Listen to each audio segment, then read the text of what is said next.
মালয়েশিয়ায় 10 বাংলাদেশি ভুয়া চিকিৎসক গ্রেফতার। মালয়েশিয়ায় 10 বাংলাদেশি ভুয়া চিকিৎসককে গ্রেফতার করেছে দেশটির ইমিগ্রেশন বিভাগ। রাজধানী কুয়ালালামপুরের প্রবাসী অধ্যুষিত এলাকায় অভিযান চালিয়ে তাদের গ্রেফতার করা হয়।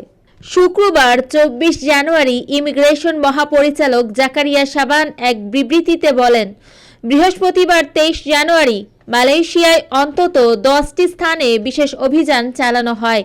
এ সময় 10 বাংলাদেশিকে গ্রেফতার করা হয়। তখন তাদের কাছ থেকে 502 ধরনের নকল ঔষধ ও চিকিৎসা সরঞ্জাম জব্দ করা হয়। বাংলাদেশি ভুয়া এই চিকিৎসকরা শুধু প্রবাসী রোগীদের চিকিৎসা সেবা দিতেন বলে জানান ইমিগ্রেশন প্রধান। তিনি আরও বলেন, প্রশাসনের নজর এড়াতে রেস্টুরেন্ট বা দোকানে বসে ছদ্মবেশে এই কার্যক্রম পরিচালনা করে আসছিলেন তারা। চিকিৎসা এবং ঔষধ বিক্রির জন্য প্রতিটি বাংলাদেশি গ্রাহকের জন্য 50 থেকে 200 রিঙ্গিত চার্জ করা হতো। এই অবৈধ কার্যক্রম তারা প্রায় 1 বছর ধরে চালিয়ে আসছিলেন।